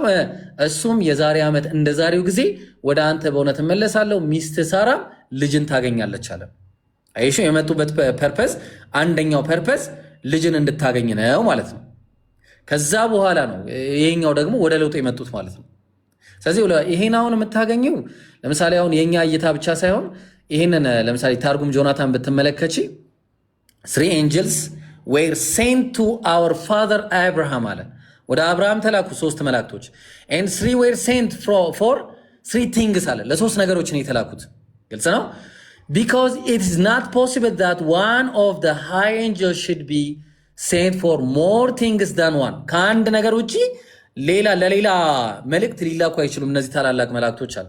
ከዛ በኋላ the first angel was sent to announce to our father Abraham that behold Sarah would bear Isaac አለ። ይስሐቅን እንደምትወልድ መጥቶ ነገራት አንደኛው አለ the second angel was sent for to deliver Lot from the midst of the overthrow አንደኛው መልአክ ደግሞ ይዞት ከከተማ ሊወጣ ማለት ነው። ሌላኛው the third angel was sent to our overthrow Sodom and Gomorrah ይሄ እሳትና ዲንን ሊያዘንብ ነው አንደኛው ደግሞ ማለት። ስለዚህ ሶስቱም የተላኩበት አለ ነው እያለ የሚያስቀምጠው ይሄ አይሁዳውያን እይታ ነው። የክርስትናውንም ስታይ ምን አለ? ለምሳሌ ዕብራውያን ምዕራፍ 13 ቁጥር 1ን አስመልክቶ ተመሳሳይ ነው። ምን አለ መሰለህ? እንግዳን መቀበል ስለወደዱ ሳያውቁ የመላእክትን እንግድነት ይቀበሉ ዘንድ ያደላቸው አሉና አለ ሎጥና አብርሃም አለ። አየሽው? መላእክትን ነው የተቀበሉት። ድርሳነ ሚካኤል ላይም ሚያዝያ ላይ ብትመለከች ምን ብሎ ያስቀምጣል? ዳግመኛ መላእክት ሎጥን በምድር ከሚቀመጡ ሰዎች ተለይተ ራስን አድን ባሉት ጊዜ የመላእክትን ምክር ሰምቶ ከመከራ ዳነ። እሺ ዳግመኛ መላእክትን ይቅርታ አንድ ጊዜ እሺ ቀጥሎ አንዴ ምንድነው ጩኸት?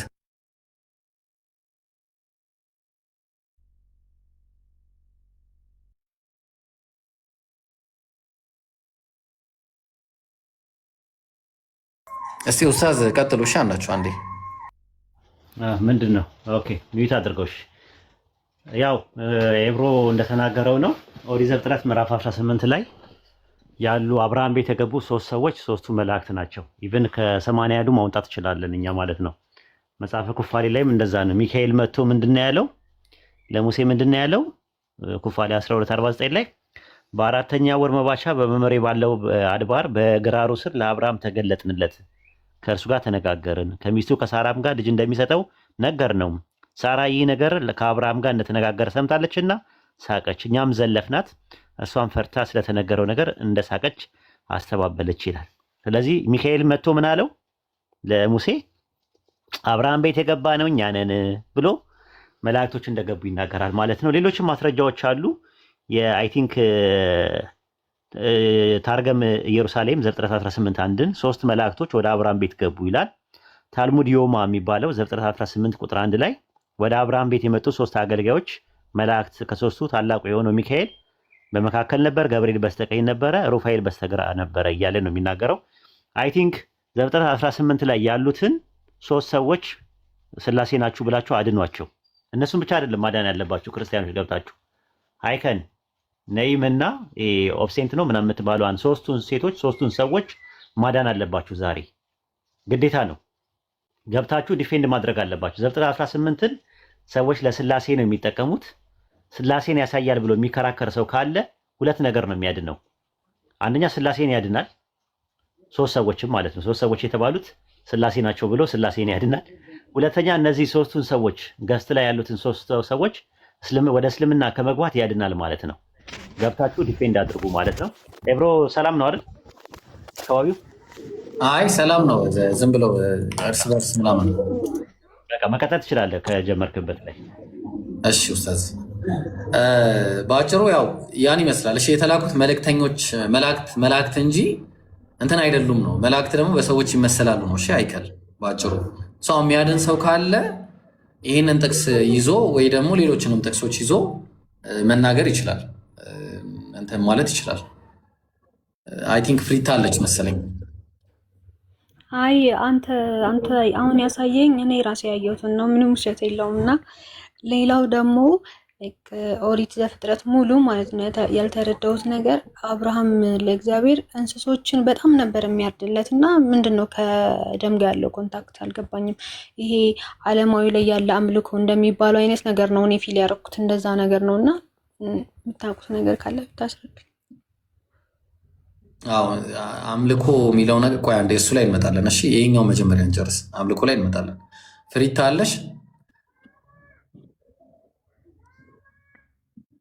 ፍሪታ ሙስሊም ነች ክርስቲያን ነች? እቺ ልጅ ግን እኔ አሁን እንደገና እንደ ቅድሙ እንዳንሆን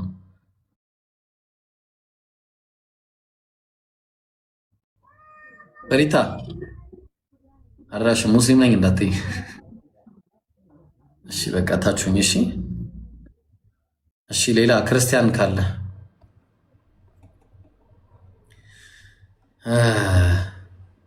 ክርስቲያኖች የሉ መሰለኝ አሉ ብለው ስለሚያስቡ ከስር ሙስሊሞች ናቸው ሶስቱም እያሉ ነው። ይብሮ እንደነሱ ይመስላቸዋል። ሌዋ እናት ልጇን አታምንም ይላል ያገሬ ሰው እና እንደነሱ ይመስላቸዋል ማለት ነው። ልጆቹ ለመጠየቅ ነው የገቡት። ያው ይሰልማሉ ብለው ስለሚያስቡ በቃ በኋላ ላይ ብለን ነበር እኮ ሙስሊሞች ነበሩ ድሮ ምናምን ለማለት ነው። ያው ፖለቲካ ለመስራት ነው እና ኃይለኛ ነው ፖለቲካ ያለው ቲክቶክ ላይ ያለው ማለት ነው። እና አድኗቸው፣ እነዚህን ሶስት ሰዎች አድኑ። ገስት ላይ ያሉትን ዘፍጥረት 18 ላይ ያሉትንም ሶስት ሰዎች አድኑ። እኛ እነዛ ሶስት ሰዎች መላእክት ናቸው ብለን እንዳለን እናንተ ደግሞ ስላሴ ናቸው ብላችሁ ትላላችሁ። ቄርሎስ ዘኢየሩሳሌም ቄርሎስ ዘአንጾኪያ ማን ነው ዘእስክንድሪያ የሶስት ማን ነው የ431 የነበረውን የኤፌሶንን ጉባኤ ሲመራ የነበረው ዘፍጥረት 18 አንድ ላይ ያለው እነዛ ሶስት ሰዎች አብ ወልድ መንፈስ ቅዱስ ናቸው ብሎ አስተምሯል። አውጉስጢኖስ ራሱ እንደዛ ነው ያስተማረው ራሱ ማለት ነው። ዘሂፖ ማለት ነው የአልጄሪያው ማለት ነው። እሱም ራሱ ያስተማረው ዘፍጥረት ላይ ያሉ እነዛ ሶስት ሰዎች አብ ወልድ መንፈስ ቅዱስ ናቸው ብሎ አስተምሯል። ይህንን ዲፌንድ አድርጉ ራሱ ማለት ነው። የዮሴፍ ሰማዕቱ ደግሞ እነዛ ሶስት ሰዎች ሶስት መላእክት ናቸው፣ ከዛ ውስጥ አንደኛው ኢየሱስ ነው፣ ሁለቱ ደግሞ ተራ መላእክቶች ናቸው ብሏል። የተለያየ ነገር ነው ያላቸው ማለት ነው። ዮሐንስ አፈወርቅ ደግሞ እነዛ ሶስት ሰዎች ሶስቱ መላእክት ናቸው ብሎ ነው ያስተማረው። ኢየሱስ ክርስቶስን አይጨምርም። ዕብራውያን ምዕራፍ 13 ቁጥር 1 ላይ ያለውን አንድምታው ሲናገር እነዛን ሶስት ሰዎች አድኗቸው። ዘፍጥረት 18 ላይ ያሉ ሰዎችን ማዳን አለባችሁ። ገስት ላይ ያሉትን ሶስት ሰዎች ማዳን አለባችሁ። ክርስቲያኖች ከስር ብስ የምታዳምጡ፣ ስለዚህ ገብታችሁ ዲፌንድ አድርጉ ይህንን እምነታችሁን።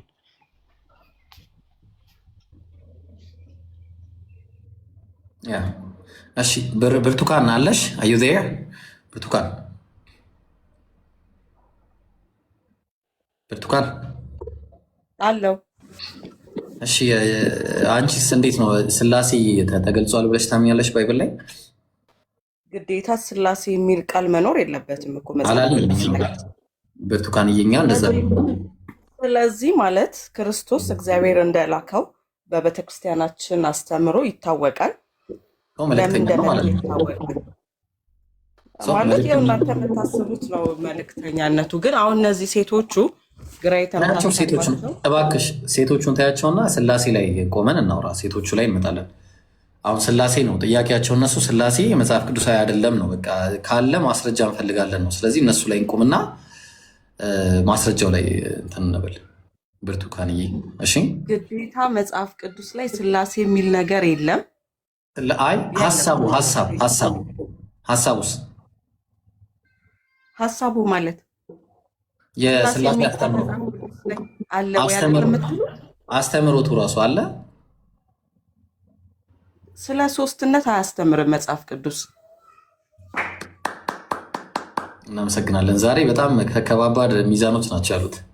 እናመሰግናለን። ስለዚህ መልከ ጸዲቅ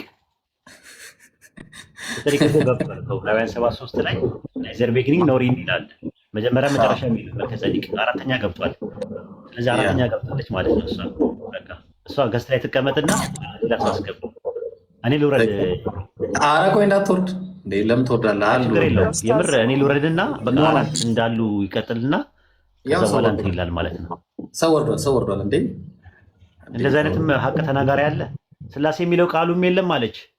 ቃሉ የወከለው ሀሳቡም የለም አለች። ሶስትነት የሚል ነገር የለም አለች። መጽሐፍ ቅዱስ ላይ የለም። ግን ምን አለ መሰለ መጽሐፍ ቅዱስ ላይ የለም ማለት ግልጽና ግልጽ ነገር እግዚአብሔር አለ፣ ክርስቶስ አለ፣ መንፈስ ቅዱስ አለ። እነዚህ ሂደታቸውን በትክክል ያሳየናል መጽሐፍ ቅዱስ።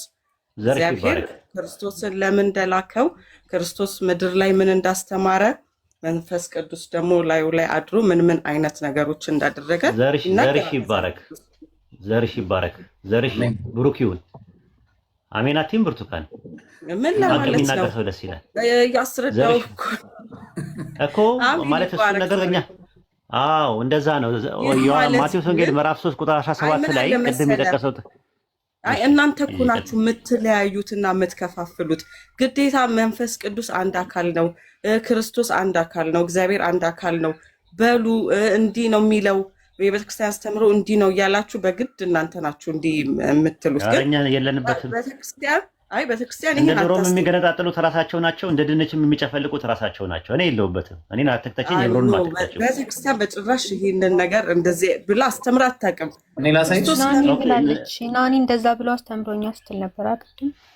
አራኒ ላሳይሽ። ቆይ ይቀጥል ኡስታዝ፣ ቀጥል።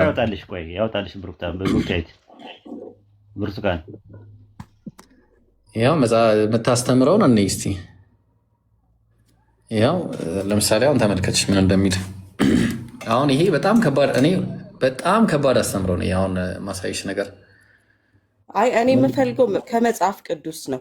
መጽሐፍ ቅዱስ ላይማ የለም እንዴ? ምን ሆነች ነው? አሁን ለምሳሌ እዚህ ላይ ምን ይላል መሰለኝ ያሉትን መጽሐፍቶች ኦርቶዶክስ ትቀበለው አትቀበለው የማውቀው ነገር ስለሌለ መጽሐፍ ቅዱስ ላይ ባለው ነገር ነው መሄድ የምችለው። ኤኒዌይስ አንዴ ላሳይሽና ችግር የለውም። ምን እንዴት መጽሐፍ ቅዱስ ላይማ የለም፣ ጨርሰናል። ባህረ ሐሳብ ምዕራፍ 1 ላይ እግዚአብሔር ስነ ፍጥረትን ለመፈጠረ በሚለው ርዕስ ላይ ምን ብሎ አስቀመጠ መሰለሽ? ዓለማት አስቀድሞ እግዚአብሔር በአንድነት በሶስትነት አንድነቱ ሶስትነቱን ሳይጠቀልለው አለ። ሶስትነቱ ደግሞ አንድነቱን ሳይከፋፍለው ሲቀደስ ሲሰለስ ይኖር ነበር አለ። አየሽው? አንድነትና ሶስትነቱ ቅድም እንደተባለው ማለት ነው ሳይጠቀለል እና ሳይጨፈለቅ ምናምን እያለ የሚናገረው የእናንተው አስተምሮ ነው። እዛ ኖርማሊ ባይብል ላይ አይደለም እንጂ እንዳልሽው። ስለዚህ 1 2 3 ተብሎ ሶስትነቱ አንድነቱ ይላል። አየሽው? በአንድነቱ በሶስትነቱ ይላል። ይሄ የቤተክርስቲያን አስተምሮ ለመሆኑ በጣም ብዙ ማስረጃ አለ። በጣም ሌሎችንም ማየት እንችላለን። ግን ለማንኛውም በዚህ ንብቃቃና አሁን እስቲ ወደ በቃ ያንቺ አካሄድም ጥሩ ነው። በቃ ይሻላል። እንደውም ኡስታዝም እንዳለው ይሆናል እና አሁን እሺ ኢየሱስ አምላክ ነው ብለሽ ነው የምታምኚው ብርቱካን? እኔ እንደዚህ አይነት ጥያቄ እንድጠይቀኝ አልፈልግም። ምክንያቱም መጨረሻ ወዴት እንደሆነ አውቃለሁ። ግን በጥቅሉ ልል የፈለግኩት በጥቅሉ ማለት ነው ደስ ስላለኝ ነው። ለወጣ ስለሆነም በደንብ እንትን ልበል ብዬ ነው። በጣም ነው ደስ ያለኝ። መጨረሻ የት እንደሆነ አውቀዋለሁ አልሽ። ያው ይታወቃል። አሁን መጨረሻው ወደ እስልምና ነው። መንገዶች ሁሉ ወደዛ ነው የሚያመሩት፣ ይታወቃል። እኔ የኢብራሂም መጨረሻ አካሄዱ ወዴት እንደሆነ አውቃለሁ ያልኩት ይሄ ጥያቄ መጨረሻው ምን እንደሆነ ስለማቅ ነው። ለየሱ መልስ ማለት ነው። ሄን አለ ከሄን ጋር ቀጥል። ኤብሮ ዲፌንድ ላይ ያደረግ ነው። ዘፍጥረት 18 ነው ኦርቶዶክስ ነው። ሄን ዘፍጥረት 18 ላይ ያሉትን ስላሴ ነው ብሎ ካስረዳን በቃ ዛሬ እንትን ይላል። ሶስቱን ሰዎች ያድናቸው። እሺ ሄን አለ እንዴት ነህ? ሰላም ሎንግ ታይም ትላለህ፣ ረዥም ጊዜ። እሺ ስላሴ መጽሐፍ ቅዱሳዊ ነው ብለህ ታምናለህ? ማስረጃ አስተኝ። እሺ መጀመሪያ ቅድም 1 ቆሮንቶስ 8:6 ላይ አሁን ሄና የሰው ሀሳብ ላይ ተው። አሁን ራስን ችላ አውራ እባክህ። እሺ ደግሞ ጥሩ ጸባይ እንዳለ ነው የማውቀው እኔ። ስለዚህ ራስን ችላ አውራ። ጥቅሱ ላይ ነው የማወራው እኔ፣ ሰው ሀሳብ ላይ አይደለም እኮ። እሱ አብ ወልድ መንፈስ ቅዱስ አንድ አምላክ መሆናቸውን ያሳያል። ሄን ነው እሱ ላይ አንድ አምላክ አብ ብቻ ነው የሚል ኮንሰፕት ስለሰማሁ ነው። እሱ ላይ እኮ እዛ እኔ አሁን ስላሴ በኋላ እንመጣለን። እዛ ላይ ክርስቶሎጂ ላይ ስናወራ እንመጣለን። አሁን ስላሴ ላይ ነው። እሺ ስላሴ ማለት ነው ሶስት የምንለው አንድ የምንለው በምን ሴንስ ነው? አንድ የምትለው አንዱን ኢሴንስ ስትሉ ሌላኛውን ደግሞ ፕሮሶፖኑን ነው የምትሉት አካሉን። እሺ እኮ እኛ ሶስት የምንለው በምንድን ነው? ዝርዝር አለው አይደል? አዎ አንተና አንተ አስረዳን። እሱን ይሄና እኔን ተወኝና አንተ አስረዳንና እሱን ከዛ ባይብል ላይ እንፈልገዋለን። አሁን ያለውን ነገር ባይብል ላይ እንፈልጋለን። አብ ወልድ መንፈስ ቅዱስ አንድ አምላክ የሆኑበትን እሱን ባይብል ላይ እንፈልጋለን። ቀጥል ሂድ። እሺ መልካም። አንድ ስንል ያው በመለኮት በአምላክነት ነው። ሶስት ስንል ደግሞ በስም በአካል በግብር ብለን ነው ዲስቲንክት ያደረግ ነው። በስም ስንል እሱ ኦቬስ ነው ያለ ነገሩ። ለምሳሌ ማቴዎስ 20:18-19 እንዲሁም ሌሎች ጋር አብ ወልድ መንፈስ ቅዱስ ይባሉ አሉ አይደለ ጥቅሶች። እነዚህ በስም ይባላል። በስም ሶስት አብ ወልድ መንፈስ ቅዱስ። በግብር ስንል በብዙ የወንጌል ይታወቃሉ። እነዚህም ስለማልዘረዝራቸው ይቅርታ ጋር በጣም በምድር ሳለ አባቶ ብሎ የሚያወራበት ሴንስ ነበር። አብም ልጄ ብሎ የሚያወራበት ሴንስ ነበር። እንዲሁም መንፈስ ቅዱስም የእግዚአብሔር መንፈስ እንደሆነ በግብር ደረጃ ተጽፏል ማለት ነው። ስለዚህ በግብር ደረጃ ብለን አብ ወላዲ፣ ወልድ ተወላዲ፣ መንፈስ ቅዱስ ሰራጺ የምንለው ከዚህ ነው ማለት ነው። ስለዚህ በስም በግብር ሶስትነታቸው ከየትም አልወጣም ከዛው። ይህን ያስተማሩ ማን ነው? አካል ስንል ደግሞ ለምሳሌ ቅድም ጥምቀት ጊዜ የነበረ ሲቹዌሽን አይሰማም። እንደዚህ ነው አካል ወልድ ምድር ላይ ነበረ አይደል? እንደዚህ ነው የምታወራው። ደን ወልድ በምድር ላይ ሳለ ደግሞ መንፈስ ቅዱስ አይሰማም እንዴ? ሳል ወረደ። ኦኬ አትሰማም? እንደዚህ ነው የምታወራው? እንደዚህ ይዘህ ነው የምታወራው? ምን ሆነ ነው ይሄን እንዴ? እኔ እኮ ተስማማን እኮ በቃ። አሁን ማን ያስተማረ ነው? እኔ ያስተማረን ነው የፈለኩት። እየተሰማው አይመስለኝም። ኔትወርኩ ይመስለኛል እየተሰማው አይመስለኝም። እንደዛ ነው።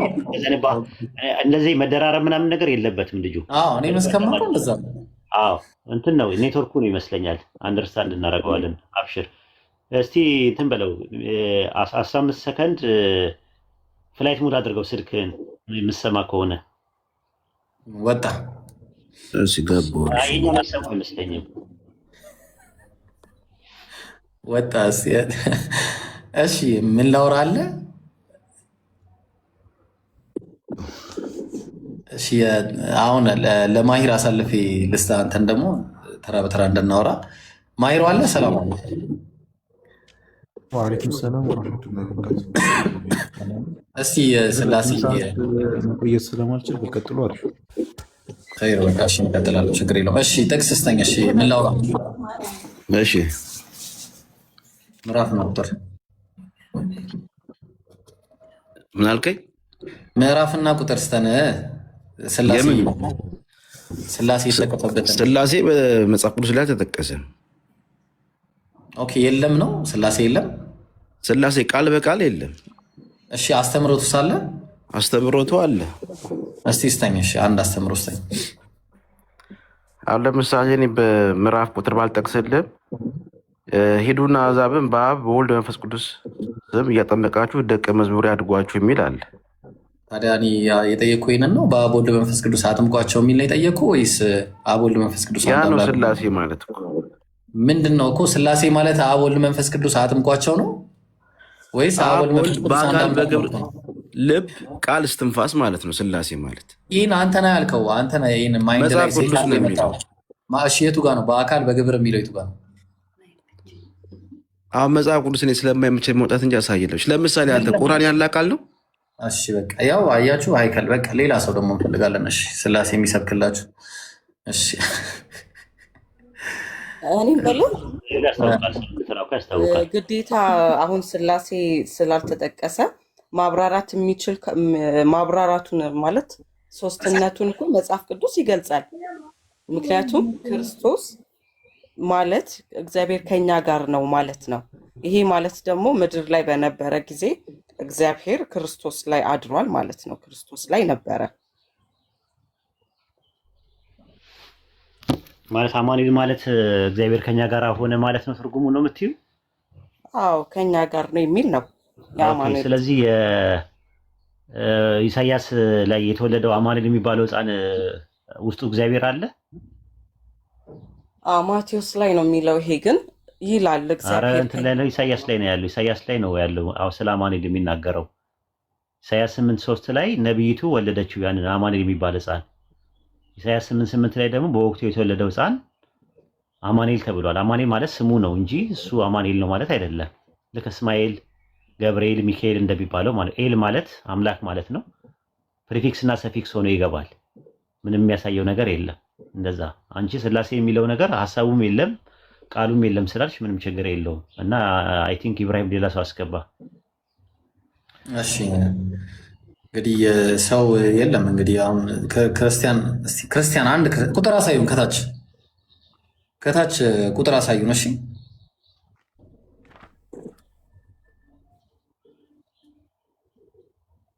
ቁጥር አሳዩን።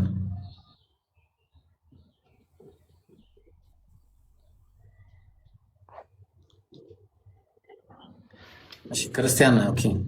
ማቴዎስ ወንጌል ላይ የሚለውን ላንብብልህ ትችያለሽ። አንዴ ቀጥለሽ ኡስታዝ፣ አንዴ ላይቭ ላይ ሄሎ አለው። ሰላም ናችሁ? እንዴት ናችሁ?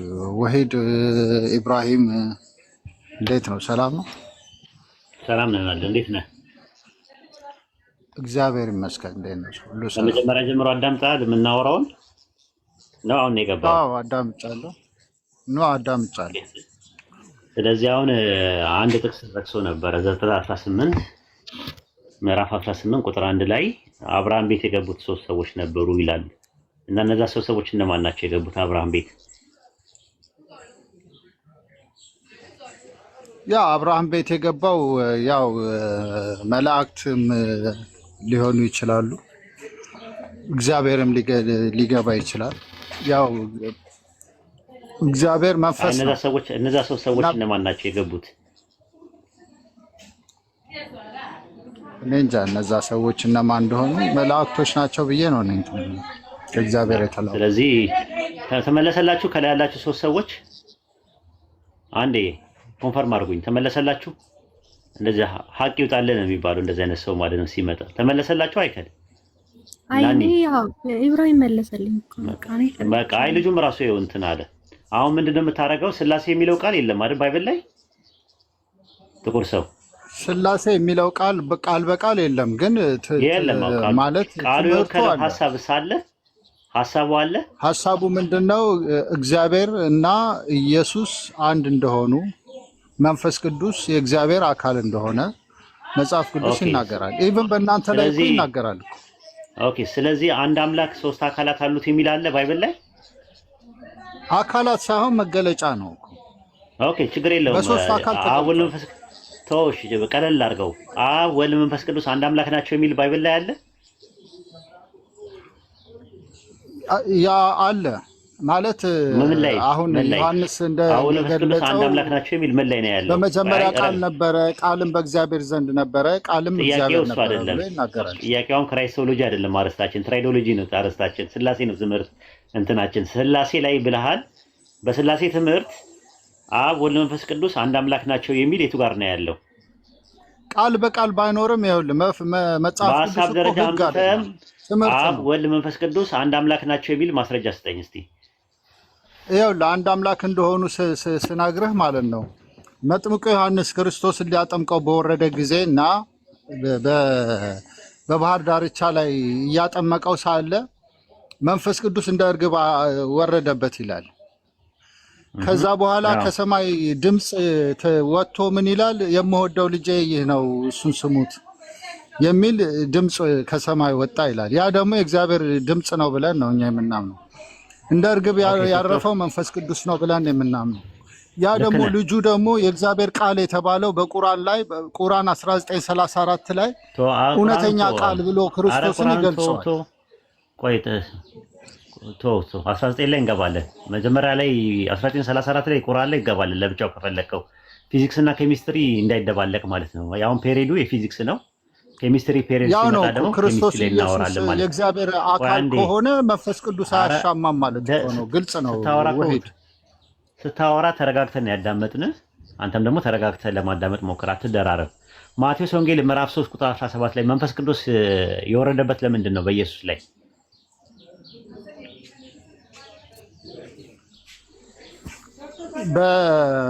ማለት ሲጠመቅ ማለት ነው። ሲጠመቅ መንፈስ ቅዱስ ለምንድን ነው የወረደበት ላዩ ላይ? ያው ነው አንድ አካል ስለሆነ ማለት ነው። ራሱን ሊገልጽ ነው። አይደለም። ሐዋርያት ሥራ ምዕራፍ 10 ቁጥር 38 ላይ አምላክ የናዝሬቱ ኢየሱስን በመንፈስ ቅዱስና በኃይል ቀባው፣ ከዛ በኋላ መልካም እያደረገ መዞር ጀመራል። ስለዚህ ያ የሆነው ምንድነው? አንዱ አምላክ ኢየሱስን ማን የቀባው? ማን የቀባው? የናዝሬቱ ኢየሱስን አባት እግዚአብሔር ቀባው። አይደለም። በደንብ አምላክ የናዝሬቱ ኢየሱስን በመንፈስ ቅዱስና በኃይል ቀባዋል። ቀቢው ማን ነው? አምላክ። ተቀቢው ማን ነው? ኢየሱስ ክርስቶስ ስጋ የሆነው ኢየሱስ ክርስቶስ ስጋ ሆኖ እንደ ሰው ልጅ የተገለጠው ማለት ነው። አዎ ሲቀባ የነበረው ምንድን ነው? ክርስቶስ ኢየሱስ ገባኝ። እሱ አይደለም ጥያቄ። ሲቀባ የነበረው ምንድን ነው? መለኮት መቼም አይቀባም። ሲቀባ የነበረው ማን ነው? ያ ሰው የሆነው ክርስቶስ ኢየሱስ። ቅባቱ ምንድን ነው? መንፈስ ቅዱስ በኃይልና መንፈስ ቅዱስና መንፈስ ቅዱስና ኃይል። አሁን ተመልከት እዚህ ጋር ቀቢው ማን ነው አለ? አምላክ ፈጣሪ ማለት ነው። ቀቢው ማን ነው አለ? አምላክ ስንት ነው? አምላክ ስንት ነው? እግዚአብሔር አብ። አምላክ ስንት ነው? አምላክ ስንት ነው? አንድ አምላክ። አንድ አምላክ ማንን ነው የቀባው? ልጁን ክርስቶስ ኢየሱስን። ስለዚህ ስላሴን ትምህርት በስጋ የተገለጠው ስላሴ ትምህርት ፍጹም ሰው ሆኖ እኮ ነው የወረደው እኮ። አዎ እንደዛ አይልም። አንድ አምላክ ቀቢ እንደሆነ ነው እንጂ የምንረዳው ሶስቱ አካላቶች አንድ አምላክ ናቸው የሚል ነገር ትምህርት የለውም። ወይም ደግሞ አሁን መንፈስ ቅዱስ አንድ አምላክ ናቸው ወይም አንድ አምላክ ደግሞ ሶስት አካላት አለው የሚል ነገር የለውም። አሁን ጥያቄ የሚነሳው በባይብል ውስጥ ብሉይ ኪዳን ላይ 4 ጊዜ አንድ አምላክ አለ የሚል ጥቅስ አለ። ኦሪት ዘፍጥረት ምዕራፍ 6 ቁጥር 4 ላይ፣ ኢዮብ ምዕራፍ 31 ቁጥር 15፣ ዘካርያስ 19 እና ትንቢተ ሚልክያስ ምዕራፍ 2 ቁጥር 10። በአዲስ ኪዳን ላይ 16 ጥቅሶች አምላክ አንድ ነው የሚሉ ጥቅሶች አሉ። ማርቆስ 2:7 ላይ ይጀምርና ያዕቆብ 2:19 ላይ ይጨርሳል። አንድ አምላክ የተባለው ሁሉም ቦታ ላይ አብ ነው። ከአብ ውጭ አንድ አምላክ የተባለ አለ ወይም እነዛ ሶስት አካላቶች አንድ አምላክ ናቸው የሚል አለ?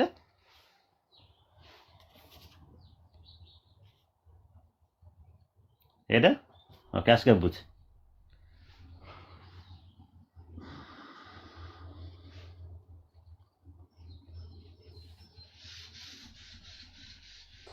ኦኬ ተቀያሪ መጣ። ኦኬ ጌታ ኦኬ ሰላም ነው ወሂድ? ሰላም ነው። እንዴት ነህ? እግዚአብሔር ይመስገን። በምናወራው ላይ መቀጠል ትችላለህ? ችግር የለውም። ኦኬ እሺ። ብሉይ ኪዳን ላይ 4 ጥቅሶች ላይ አምላክ አንድ እንደሆነ ይናገራል አይደል? ምን ላይ ነው? አራት ቦታ ላይ አምላክ አንድ ነው ብሎ የሚናገረው? ዘዳግም ላይም አለ፣ ኢዮብ ላይም አለ፣ ብዙ ቦታ ተጠቅሷል። ቀጥል። ኦኬ እነዛ 4 ጥቅሶች አንድ አምላክ የተባለው ማን ነው? ያለና የሚኖር ያህዌ ማለት ነው። አንድ አምላክ የተባለው ማን ነው? ከሶስቱ አካል ማን ነው ያልኩ? ምንድን ነው አይደለም ያልኩ? ጥያቄውን በደንብ ነው። እግዚአብሔር ነው። እግዚአብሔር ነው። ማን ነው ያልኩ? ምንድን ነው አይደለም ያልኩ? ማን ነው? ማንነት፣ ስለ ማንነት የጠየቅኩ። አንድ አምላክ የተባለው ማን ነው? እግዚአብሔር ነው እያልኩ ያለው። እግዚአብሔር ነው እያልኩ። ኦኬ እግዚአብሔር አብ ማን ነው? እግዚአብሔር የተባለው ማን ነው? አንድ አምላክ የተባለው ያለና የሚኖር ማን ነው? ያህዌ ማለት ነው። ኦኬ ዮዴሄ ባፌ ማን ነው? አቤት ዮዴሄ ባፌ ማን ነው? አሸም ማን ነው? ያህዌ ማን ነው? ያለና የሚኖር ሰማይና ምድርን የፈጠረ ያህዌ ማለት ያለና የሚኖር ማለት ነው። ያህዌ እግዚአብሔር አይደለ? ያ እግዚአብሔር ደግሞ ማን ነው ካልከኝ ያለና የሚኖር ሰማይና ምድርን የፈጠረ አንዱ አምላክ እሱ። ያህዌ ማን ነው? ማን ነው ነው የጠየኩ። ማን ነው? ማን ነው? ያህዌ እግዚአብሔር ነው። እግዚአብሔርማ አማርኛ ነው። ተወው እሱን፣ ከኢትዮጵያ እንትን አይደለም። ያህዌ ማን ነው? ያህዌ እግዚአብሔር ነው እያልኩ እኮ ነው። ወይ እግዚአብሔር እኮ አማርኛ ነው የምታወራኝ እኮ። በእንግሊዝኛና በግሪከኛ በዕብራይስጥ እኮ እግዚአብሔር የሚባል ነገር አይታወቅም። ያህዌ ዘጸአት 3:15 ላይ ያለው ዮዴሄ ባፌ ወይም አሸም የሚባለው ማን ነው? እኔ በምንግባባ ቋንቋ ነው አይደል እያወራን ያለ ነው ወይ? አንተ እኮ ነው ያህዌ ያልከው እኮ። እግዚአብሔር ነው እያልኩ ያለሁት ነው። እግዚአብሔር ነው እያልኩ ያለሁት። አብ ነው ያህዌ? ወልድ ነው ያህዌ ወይስ መንፈስ ቅዱስ ነው ያህዌ? የትኛው ነው ያህዌ? ኦኬ ያህዌ የሚለውን እግዚአብሔር ነው እያልኩ ነው ያለሁት ማለት ነው። ያህዌ ማን ነው ያልኩት እኮ። ምንድነው አይደለም ከመጣ አብና ወልድ መንፈስ ቅዱስ ከመጣ ወደ ስላሴ ጥያቄውን ተረዳው። ስለ ስላሴ ነው እኮ እያወራን ያለ ነው። ያህዌ ማን ነው? ብሉይ ኪዳን ላይ አንድ አምላክ የተባለው ያህዌ ማን ነው? ያህዌ የተባለው በብሉይ ኪዳን ላይ እግዚአብሔር ነው እያልኩ ያለሁት። እንደ እግዚአብሔር እኮ አማርኛ ነው። እግዚአብሔር በእንግሊዝኛ እስቲ ምንድን ነው ታዲያ? በምን እንደሆነ ነው የፈለከው ወሂድ? በምንኛ እንደሆነ ያህዌ ብለህ ጠቅሳል። ሲጀመር ያህዌ አማርኛ ነው። ችግር የለም እሱ ዕብራይስጥም ይሁን ችግር የለውም እኮ። ታዲያ አንተ ነህ እኮ ያህዌ ነው አልከኝ። አንድ አምላክ ማን ነው ስልህ ያህዌ ነው አልከኝ። ኦኬ ያ ያህዌ ማን ነው ብዬ ጠየቅኩ። ማን ነው? አው ያ ያህዌ የተባለው አምላካችን እግዚአብሔር ያ እሱ ያህዌ ነው እያልኩ ነው እኔ። አይ በቃ አልገባውም ማለት ነው። በቃ እሺ ይለፍህ። ኢብራሂም አለ። ኧረ ችግር የለውም በቃ ማለት ልትረዳ አልቻልክም። ራሱ ማን ነውና ምንድነው ይለያያል። ገብቷል? ማን ነው ስለ ፐርሰን ነው እያወራን ያለ ነው። አብ ነው፣ ወልድ ነው፣ መንፈስ ቅዱስ ነው ወይስ ሶስቱንም ነው ያህዌ የሚባለው? እንዴ እኮ አይለያዩማ። በአካል ቢለያዩም እኮ በግብር በስልጣን አንድ አይደሉም እንዴ? ኦኬ አንድ አምላክ በግብር ሶስት ነው። ያ አንዱ መለኮት አይደል በሶስት አካል ተገለጠ ብለን እኛ የምናምነው? እሺ አሁን ጥሩ። የአንድ መለኮት በሶስት አካል ተገለጠ የሚል ማስረጃ ስጠኝ። ያው እየሰማችሁ ነው እንግዲህ ጀማው። አዎ ያ በጣም አንድ መለኮት በሶስት አካል ተገለጠ የሚል ማስረጃ ስጠኝ። እሺ ቃል በቃል ነው የፈለከው ወር በሐሳብ ደረጃ ማለት ነው? በሐሳብም ደረጃ አምጣ፣ ጥቅስ አንድ ጥቅስ አምጣና ማስረጃ ስጠኝ። እሺ በጣም ጥሩ። አሁን እግዚአብሔር ሰማይና ምድርን በቃሉ ፈጠረ ብለን እናምናለን አይደል? ቆያ ወይ ጥቅስ ነው የተባልከው ማን የጌታ ጥቅስ አውጣ። እሺ አሁን አንድ ልስት ኤፌሶን ምዕራፍ 2 ቁጥር 10 ላይ እንደዚህ ይላል፣ እኛ ፍጥረቱ ነንና እንመላለስበት ዘንድ እግዚአብሔር አስቀድሞ ያዘጋጀውን መልካሙን ስራ ለመስራት በክርስቶስ ኢየሱስ ተፈጠርን ይላል አይደለ? ስለዚህ እኛ አሁን እግዚአብሔር እኛን የፈጠረው በማን? በቃሉ ነው። በክርስቶስ ኢየሱስ ነው የተፈጠርነው ማለት ነው አይደለም? ጥያቄ እሱ አይደለም። አድምጠኛ በአንድነት እንደሚሰሩ ልነግርህ እኮ ነው። ያው ጀርባዬን ነው የበላኝ፣ እግሬን እያከከነ ያለው ያልበላኝን ነው እያከከ ያለው። ችግር የለውም። ስለዚህ ጀርባዬ ጋና ተመለስ። አንድ አምላክ በሶስት አካላት ተገለጠ የሚል ማስረጃ አምጣን ያልኩ ጥቅስ ስጠኝ። ኤፌሶን 2:10 ላይ እየሰጠው ነው ኢየሱስ ተፈጠረ የሚለው ስለ አዲስ ፍጥረት ነው። ሁለተኛ ቆሮንቶስ 5:17 ላይ ማንም ቢሆን በክርስቶስ አዲስ ፍጥረት ነው የሚለው። ስለዚህ መልካሙን ስራ ለማድረግ ወይም ደግሞ በክርስቶስ ኢየሱስ አዲስ ፍጥረት ነን የሚለው ያንን ነው የሚያሳየው። መልካሙን ስራ አለ። እኔ ጠየቅኩት ጥያቄ አንድ አምላክ በሶስት አካላት ተገልጧል የሚል የመጽሐፍ ቅዱስ ጥቅስ አምጣ። እኮ እየነገርኩህ እኮ ነው። አንድ በአንድ ማለት ነው። አንድ በአንድ እየነገርኩህ እግዚአብሔር በቃሉ ፈጠረ። በሚፈጥርበት ጊዜ አሁን በፍጥረት ስራ ውስጥ የእግዚአብሔር አብ ስራ አለ፣ የወልድ ስራ አለ፣ የመንፈስ ቅዱስ ስራ አለ ማለት ነው። ስለዚህ በአንድነት ነው የሚሰሩ። አንድ አምላክ በሶስት አካላት ተገለጠ የሚል ኤፌሶን 2:10 ላይ የለም። አሁን የጠቀስከው ጥቅስ ላይ ካለ አውጥታ አሳየኝ። ጥቅሱ ላይ ባይለቃል እንዴ እየነገርኩህ እኮ ነው። ሐሳብን ወህድ የለም እኮ ነው የምልህ። አውጥታ አሳየኝ ያልኩህ ኤፌሶን 2:10 ላይ አንተ የለም ስላልክ እኮ የለም ማለት አይደለም። የለም አስለ ካለ ማውጣት ነው ያለብህ እኮ። ኪሴ ውስጥ 10 ብር አለኝ ካልኩ ነው እየነገርኩህ እኮ ነው። እየሰማኸኝ አይደለም? ስለሌለ ነው። ካለ ስጠኝ ነው ኤፌሶን 2:10 ላይ እየነገርኩህ አይደል? እንደሚሰማኝ ከሆነ ምንም እየነገርክኝ አይደለም። እኔ የጠየቅኩት ጥያቄ አንድ አምላክ በሶስት አካል ተገለጠ የሚል ማስረጃ ስጠኝ ስለ ኤፌሶን 2:10 ላይ አወጣ። ኤፌሶን 2:10 ላይ የሚናገረው እኛ መልካሙን ለማድረግ በክርስቶስ ኢየሱስ ተፈጠርን ነው የሚለው። አዲስ ፍጥረት የተፈጠረው በክርስቶስ ኢየሱስ ነው። ስለዚህ ዘፍጥረት አንዳንድ ላይም አይደለም የሚያወራው። አዲስ ፍጥረት ደግሞ ሪጀነሬሽን ነው፣ ዳግም መወለድ ነው፣ ዳግም መፈጠርን ነው የሚያሳየው። እኔ የጠየቅኩት ጥያቄ አንድ አምላክ በሶስት አካላት ወይም አንድ መለኮት በሶስት አካላት ተገለጠ ለሚልበት ጥቅስ ማስረጃ አምጣ ነው ያልኩህ። ኤፌሶን 2:10 ላይ ያለው አይሆንም። ይሆናል ካልክ አሁንም ባይለ ቃል ወጥተህ ለህዝቡ አሳይ።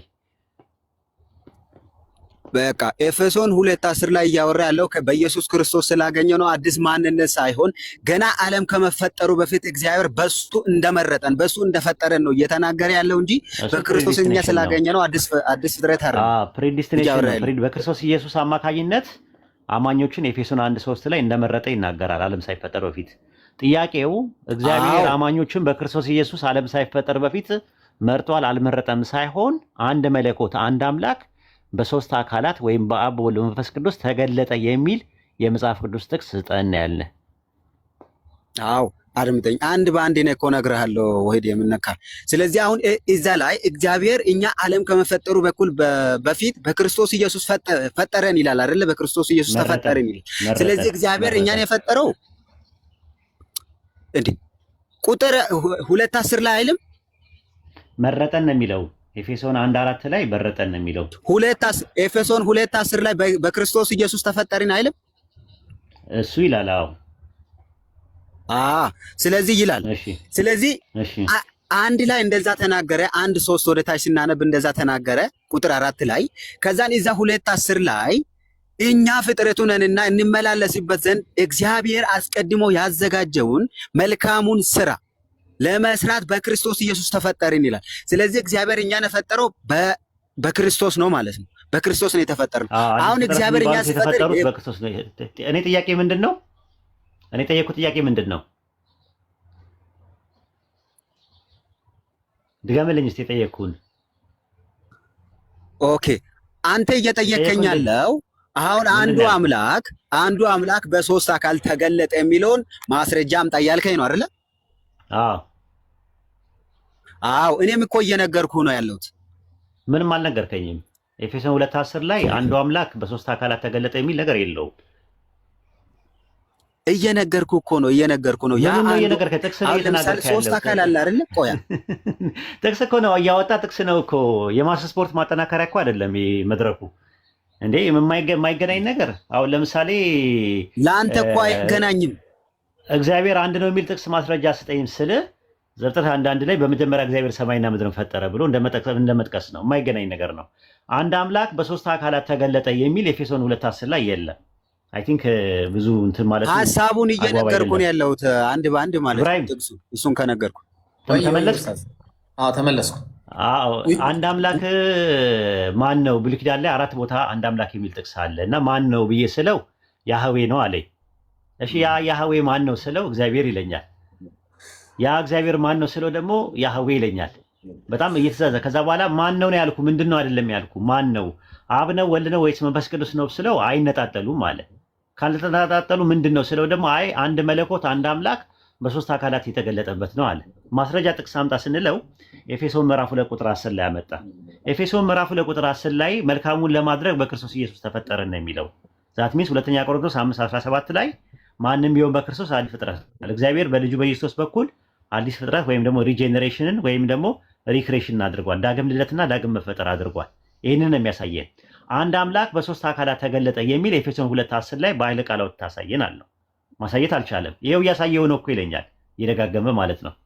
እና አይ ቲንክ ማዛግ ነው የሚሆነው። አይ ቲንክ አንተንም ዲስሪስፔክት ማድረግ ነው፣ አዳማጮቻችንም ዲስሪስፔክት ማድረግ ነው። ኤብሮ ቤትን ተረከብ።